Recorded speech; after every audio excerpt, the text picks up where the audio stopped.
Sakilat ka ummuk, kata Ali ibn Abi Thalib ketika berjumpa seseorang yang berkata astagfirullah. Secara harfiah, ungkapan itu berarti ibumu pantas menangisimu, atau alangkah baiknya bila ibumu dulu kehilangan kamu. Secara idiomatik, perkataan itu diucapkan kepada orang yang berbuat kekeliruan atau menderita kemalangan. Tentu amat mengherankan Ali mengucapkan kata itu untuk orang yang membaca istighfar. Bukankah kita harus menghargai orang yang bertobat, apalagi bila yang bertobat itu bekas perampok besar atau penjara bangsa?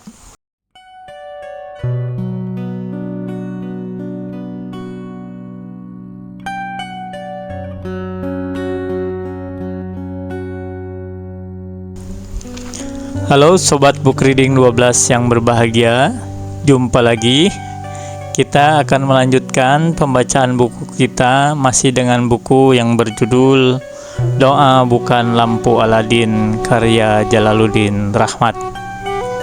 Pada episode kali ini kita akan membacakan sebuah bagian yang berjudul Rahasia Istighfar. Bismillahirrahmanirrahim. Sakilat ka ummuk, kata Ali ibn Abi Thalib ketika berjumpa seseorang yang berkata astagfirullah. Secara harfiah, ungkapan itu berarti ibumu pantas menangisimu, atau alangkah baiknya bila ibumu dulu kehilangan kamu. Secara idiomatik, perkataan itu diucapkan kepada orang yang berbuat kekeliruan atau menderita kemalangan. Tentu amat mengherankan Ali mengucapkan kata itu untuk orang yang membaca istighfar. Bukankah kita harus menghargai orang yang bertobat, apalagi bila yang bertobat itu bekas perampok besar atau penjara bangsa? Kita menghardik siapa saja yang menghujat pemimpin yang sudah bertaubat.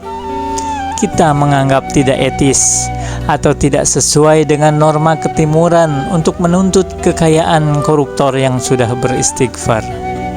Tetapi Ali menyesalkan orang yang mengucapkan istighfar. Apakah Ali yang terkenal sebagai pemimpin yang bijak tidak etis? Tunggu dulu, mari dengarkan penjelasannya. Kamu tidak tahu apa makna astagfirullah. Astagfirullah dimaksudkan bagi orang-orang yang berkedudukan tinggi. Kata itu berdiri di atas 6 topangan. Yang pertama adalah penyesalan atas perbuatan salah yang sudah dilakukan. Kedua, bertekad bersungguh-sungguh untuk tidak mengulangi perbuatan yang salah. Ketiga, mengembalikan hak-hak manusia yang sudah kamu rampas, supaya kamu menghadap Allah dengan bersih tanpa ada satupun kezaliman yang harus dipertanggungjawabkan. Keempat, kamu ganti kewajiban yang sudah kamu abaikan, sehingga kamu berlaku adil di atasnya. Kelima, berkenaan dengan daging tubuhmu yang tumbuh dari rezeki haram, hilangkan daging itu dengan kesedihan sampai kulit menyentuh tulang. Setelah itu, tumbuhkan daging baru dengan rezeki yang halal. Keenam, usahakan agar tubuhmu merasakan pedihnya ketaatan, sebagaimana dahulu tubuh yang kamu sama merasakan lezatnya kemaksiatan. Setelah itu, barulah ucapkan astagfirullah. Istighfar berarti permohonan maaf kepada Allah atas dosa-dosa yang pernah kita lakukan, baik berkenaan dengan kewajiban kita kepada manusia maupun kewajiban kita kepada Tuhan. Namun, secara serampangan kita mengasumsikan istighfar sebagai pemutihan. Dengan istighfar, Tuhan mengampuni semuanya.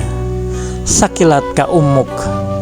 Bila orang bisa lolos dari hukum hanya dengan sepatah kata, Tertipulah orang yang segera memberi penghargaan kepada penjahat yang sudah mengucapkan patahan kata itu. Sebagaimana disebutkan Ali, pertama-tama istighfar harus dimulai dengan penyesalan.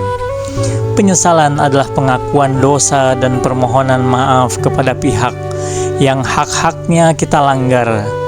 Kepada Tuhan kita ungkapkan penyesalan dengan merebahkan diri kita di hadapannya sambil menangis. Kepada hamba-hambanya kita harus mengaku terus terang segala kesalahan yang kita lakukan. Kita minta maaf dengan sungguh-sungguh. Untuk tahap ini saja, sekilas kita bisa melihat betapa sedikitnya di antara kita yang sanggup melakukannya. Tahap yang paling berat untuk orang atau institusi yang melakukan kesalahan adalah penyesalan dengan meminta maaf. Pernahkah kita dengar permohonan maaf dari orang-orang yang berkuasa? Betapapun banyak bukti dionggokkan tentang kesalahan mereka. Pernah, tetapi penguasa di luar negeri menurut berita di media. Di Australia, seorang pejabat penting bunuh diri karena keliru menggunakan uang SPJ untuk kepentingan pribadinya. Di Jepang, seorang menteri perhubungan mengundurkan diri karena tidak berhasil menjaga keselamatan penerbangan. Di kota-kota kecil di seberang Atlantik, wali kota meminta maaf bila ada kerugian yang diderita warga akibat kebijakan yang salah. Di negeri kita, ABRI segan meminta maaf bila oknum-oknumnya menculik atau melakukan kesalahan prosedur. Petugas keamanan tak pernah minta maaf bila ia gagal menjaga keamanan penduduk. Wali kota cuek saja bila kebijakannya menyusahkan warganya, dan presiden tak boleh kita tuntut meminta maaf bila pemerintahannya telah menyengsarakan kita. Tahap kedua adalah tidak boleh mengulangi lagi kesalahan yang sama. Tuhan tidak akan memaafkan pemerintah Indonesia yang sesudah reformasi masih juga memberikan surat saksi untuk proyek-proyek pertimbangan atau menyalurkan dana IMF secara sembunyi-sembunyi. Pada tahap berikutnya, orang yang sudah melanggar hak orang lain harus mengembalikan hak yang dilanggarnya. Yang sudah menjarah harta rakyat harus mengembalikan lagi semua hasil jarahannya. Yang pernah menculik harus mengembalikan orang yang diculiknya. Yang suka membodohi rakyat dengan manipulasi informasi harus memberikan informasi yang benar. Yang pernah mengadu domba harus mendamaikan lagi yang bertengkar. Yang pernah memfitnah harus merehabilitasi kehormatan orang yang terfitnah. Yang pernah merugikan orang lain harus mengganti kerugian itu. Tentu daftarnya bisa panjang, pendeknya mengembalikan hak kepada pemiliknya. Pada tahap keempat, para pendosa harus memenuhi kewajiban yang pernah diabaikannya. Petugas keamanan harus melindungi rakyat setelah sekian lama mencengkeram mereka dengan ketakutan. Pemerintah harus menggunakan kekayaan negara untuk kemakmuran rakyat setelah sekian lama menggunakannya untuk memakmurkan pejabat dan keluarganya. Pengusaha harus membagikan keuntungan perusahaan kepada masyarakat dengan menyejahterakan mereka setelah sekian lama menindas mereka. Para perusak lingkungan harus memperbaiki lingkungan setelah lama menghancurkannya. Para pemerkosa harus mengganti segala kerugian material dan non material yang diderita korban. Pada dua tahap terakhir, perut yang kembung dari bahan haram harus dikempiskan. Tubuh yang gemuk dengan hasil korupsi, kolusi, nepotisme harus dikuruskan. Mulailah hidup dengan rezeki yang halal. Rasakan susahnya menjalankan kewajiban kepada Tuhan dan kepada sesama manusia setelah kita merasakan kelezatan melanggar kewajiban itu.